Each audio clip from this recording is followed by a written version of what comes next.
uma debochada, uma risada na cara, como é que você reage? Não é? Caráter tem várias definições, e uma de vários autores, não sei realmente quem é que a proferiu, que caráter é aquilo que a gente faz quando ninguém está vendo.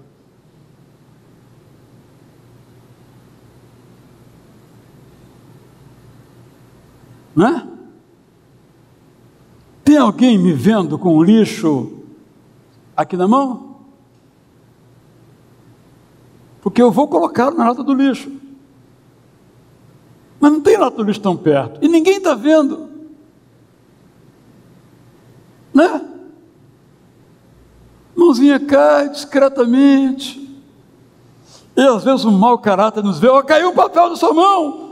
É mesmo, a gente vai lá com aquela santidade toda e guarda de novo. Isso é caráter. Caráter, para quem viaja, fala aqui aos homens, está no hotel, qual o canal que vai colocar? Isso é caráter. Sem ninguém vendo.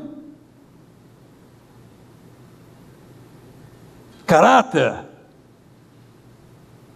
é encontrar alguma coisa na rua e dizer, não tem dono, é meu. Pode não saber quem é o dono, mas tem dono. E o dono não é você. Caráter. Dei aqui algumas ilustrações pequenas do nosso dia a dia. Caráter é chegar em casa, conferir o troco e ver que está errado. O caixa nos roubou. Aí vamos lá com uma fúria total em cima do caixa. E quando o caixa nos dá a mais, ó Deus, obrigado por esse dinheiro que entrou a mais na minha conta. Isso é caráter. O que tem de cristão sem caráter não está no gibi. Eu sei que a frase é um pouco antiga, por isso eu olhei para vocês.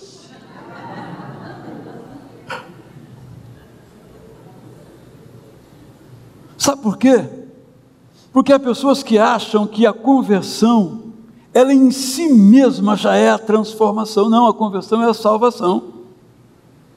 E depois da salvação vem a santidade, a transformação do nosso caráter, que nos torna então homens e mulheres parecidas com Jesus.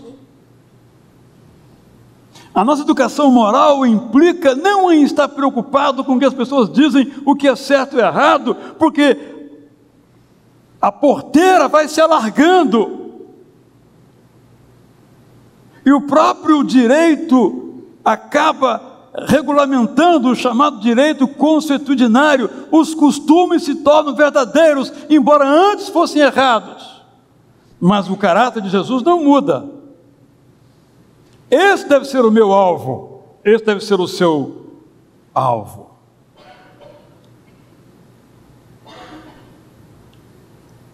Ser um homem de caráter, uma mulher de caráter, é fazer o que é certo por uma única razão: é certo.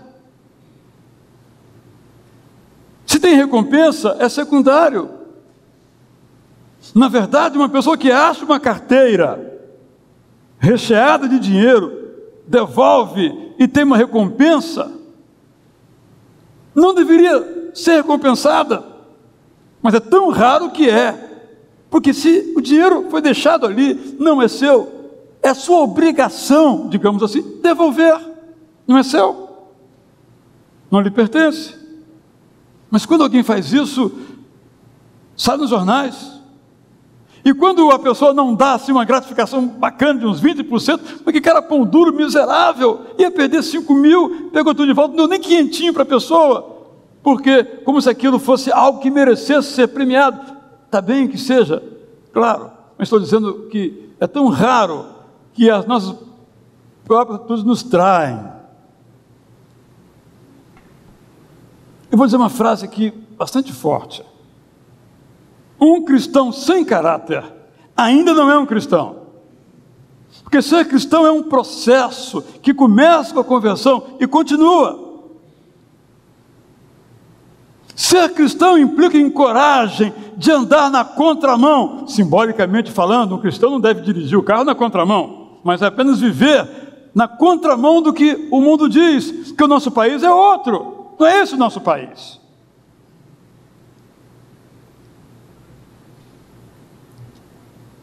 E é muito triste a gente se relacionar com pessoas que têm a mesma fé que nós temos, ou dizem ter, mas o seu comportamento, suas atitudes, são piores do que aqueles que dizem não ter fé alguma. É um escândalo isso. Esse é o grande escândalo. Penso que muitas pessoas não entenderam ainda a mensagem de Jesus Cristo. Ele falou: aprendam de mim. Precisamos de uma educação moral,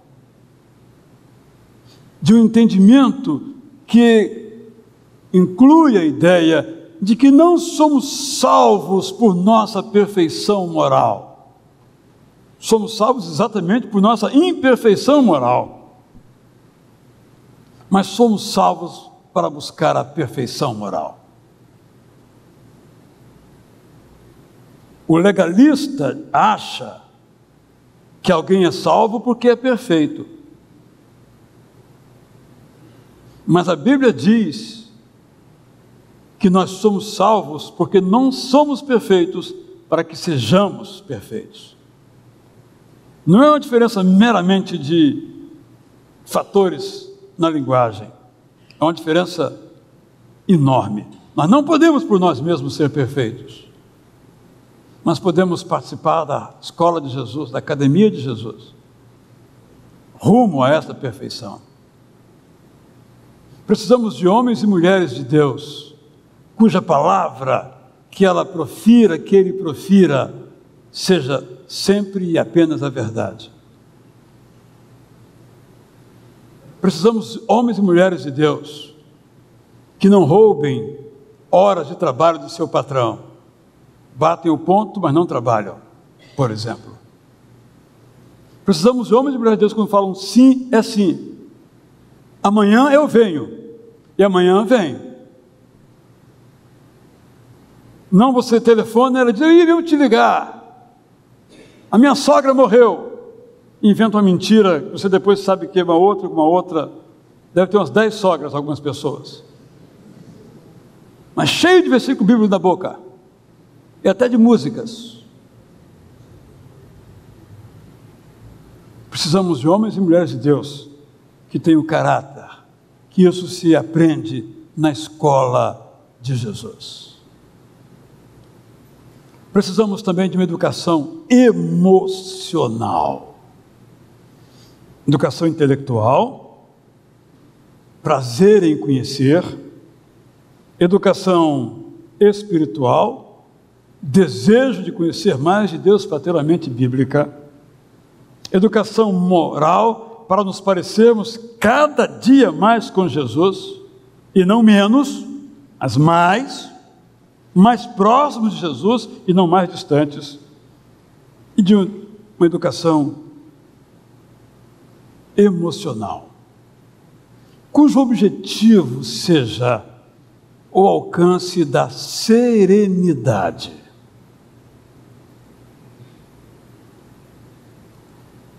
Eu tenho repetido isso aqui muitas vezes, que se pudesse usar uma palavra para resumir o que é felicidade, o sinônimo seria serenidade.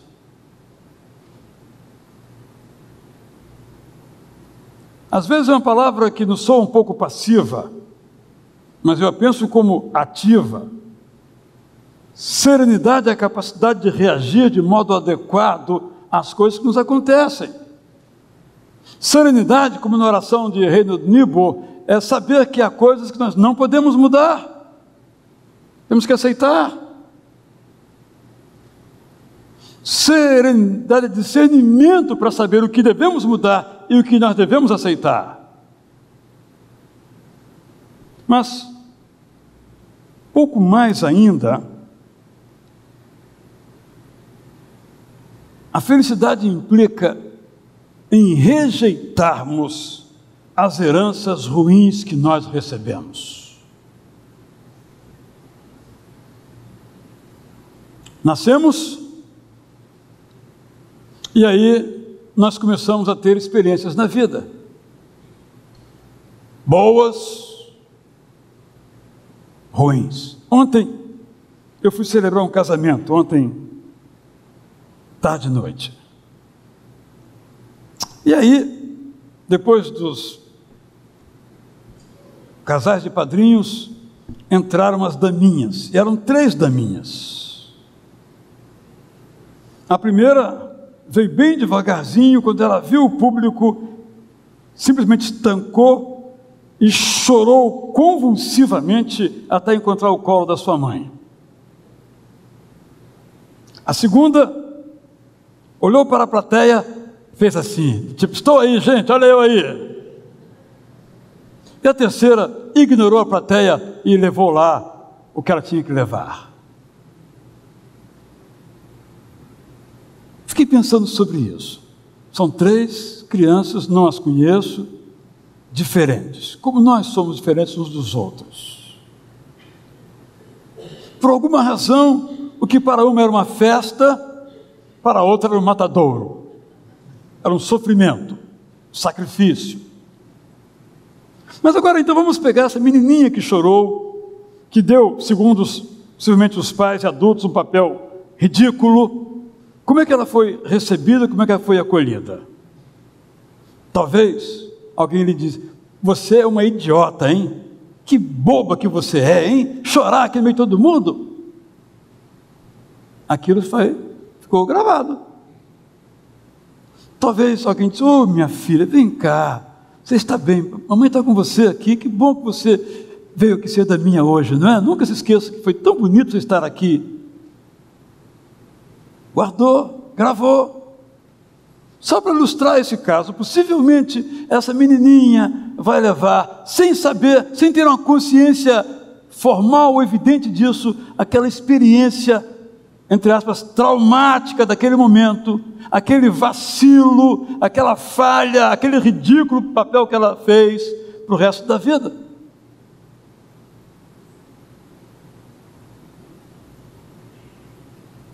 É assim com a nossa vida. A gente ouve coisas que não devia ouvir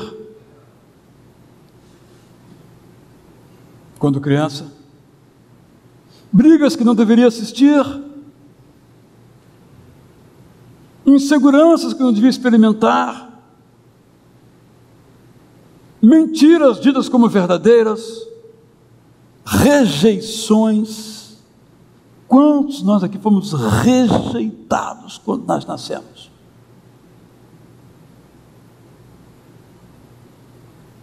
E o que fazemos com isso? É isso que se chama educação emocional. Eu posso aceitar isso. Eu realmente não valho nada. Eu sou sem valor. Ninguém me ama. Ninguém me quer. Parece uma brincadeira, mas há pessoas que sentem assim a vida inteira. Mas nós somos chamados como homens e mulheres de Deus a rejeitar essas heranças ruins, melhor, a superar, a vencer essas heranças ruins. Mas aí vem um estereótipo terrível, segundo o qual ninguém muda.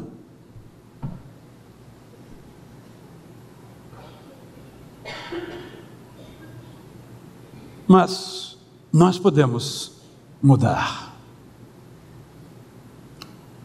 Vou contar uma história para vocês aqui que vocês não sabem. Lembro-se várias vezes que eu falei que tinha medo do escuro. De tanto eu falar para vocês, eu perdi. Eu não tenho... Tem lá uma sombrinha só, mas é pequenininha. Não é que eu vou ficar livre dela também. Eu não posso ter medo do escuro, gente. Já cresci o suficiente para não ter medo do escuro. Mas foi a lembrança do passado, já acontece aqui, eu não vou voltar a esse ponto. Nós podemos mudar, claro, para melhor. O ministério de Jesus por nós inclui nos fazer felizes, aqui e agora, não no outro país, lá também, mas aqui, agora também.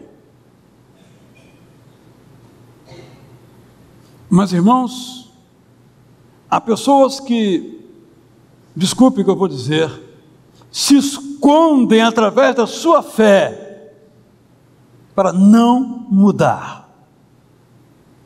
Se escondem, porque a fé é para provocar em nós mudanças intelectuais, morais, espirituais e emocionais.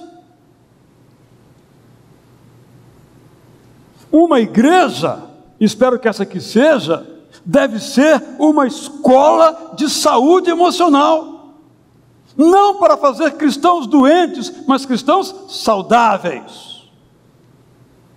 Porque é desses que Deus precisa para transformar o mundo. Deus precisa de homens e mulheres felizes. Mas educação, como desde o princípio eu disse, não é algo que vem do alto para nós. O ensino é dado do alto para nós, mas quem o recebe e o põe em prática somos eu e você. Mas às vezes eu não quero que ninguém saiba quem eu sou. E eu vivo com aquilo que eu sou, que me faz infeliz, mas ninguém sabe. Mas quem tem que saber sabe. Eu sei que eu sou infeliz. E se eu sou infeliz, eu não posso aceitar isso. A mudança é possível em todas as áreas da vida, inclusive na área das nossas emoções. Infelizmente, em muitos segmentos, há um estereótipo que os nossos problemas emocionais são por causa do pecado em nossas vidas. Já narrei aqui, fui falar num certo lugar, em Minas Gerais, em Uberlândia, e falei sobre depressão como uma doença. Levantou-se um pastor e disse: não, depressão é o demônio na nossa vida, tem que ser expulso. E começou a contar histórias. Eu tive que ser grosseiro com ele para ele parar. Eu era o palestrante, não ele, né? Porque há essa visão de que um crente não fica doente. Fica doente do corpo, doente da alma, doente das emoções. Nós somos iguais a todo mundo. A diferença é que temos um Salvador e um Senhor. A diferença é que nós nos colocamos na academia de Jesus para aprender. Essa é a diferença. Deus nos educa, mas só aprende quem quer. Quem não quer, não aprende. E o meu desejo, meu irmão, a lhe chamar a atenção, resumidamente, das coisas que venho falando há uns 15 anos aqui na igreja, é que você deseja ter uma mente bíblica, pensar como Deus pensa. Isso se dá quando nos agarramos à palavra, lemos, meditamos, estudamos nessa palavra. Que você tenha um caráter melhor. Se posso dizer, ontem eu compreendi assim, eu fazia assim, mas Deus aperfeiçoou o meu caráter. Hoje eu vejo que aquilo estava errado. Eu sei que há coisas erradas em mim ainda, mas se Deus quiser, elas serão mudadas. Que na sua caminhada haja um prazer em conhecer tanto a Bíblia como outros tipos de conhecimento. Haja um compromisso com educar as suas emoções, para que elas possam não infelicitar você, mas trazer alegria de viver.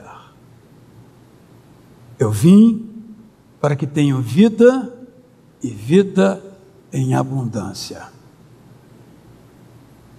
Só porque ele veio, só porque ele ensinou, Só porque ele morreu em nosso lugar? Não. Isso e mais, o nosso empenho em permitir que ele nos eduque. Aprendam de mim. Que Deus me ajude a aprender dele e com ele. Deus ajude você a aprender com ele e dele. Ouçam bem essa música de Ricardo Ainer, que vamos ouvir agora com o coro Cantares. Ouçamos bem o que essa letra nos propõe. Seja também ela a expressão do nosso desejo nesta hora.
Wesley dê ao Ricardo nossos cumprimentos por tão bela música. Eu aqui deixo com vocês também o meu cumprimento. Pode se assentar, muito obrigado. Essa letra de fato é um convite. Eu quero dizer que hoje, no culto das 5h30, eu vou falar sobre o mandamento 7º, não adulterarás, e vou tratar exatamente da educação emocional. Eduque os seus desejos. No culto das 7h30 teremos batismos, mais de 10 batismos de adolescentes. Todos também são convidados. Amanhã temos nosso Celebrando a Recuperação às 7h30. Se você nunca veio, pode vir. Na terça-feira, nosso culto de oração com o pastor Alcenir. Na quarta, idem com o pastor José Maurício, sempre às 7h30. Na quinta-feira temos aqui a nossa reunião das mulheres, à tarde. Na sexta-feira, às 7h30, também temos aqui a dos adolescentes. E assim a programação que o irmão pode acompanhar no nosso boletim. O bom é que as canções de hoje possam ainda continuar com você pela tarde de hoje, quem sabe até domingo que vem. Sempre bom a gente se lembrar de um prelúdio, de um interlúdio, de uma música instrumental, de um coro, aquilo nos acompanhar. É a palavra de Deus também aos nossos corações. Esperamos nos ver muito em breve, hoje ou ao longo da semana. Deus dê a você tudo aquilo que o seu coração precisa.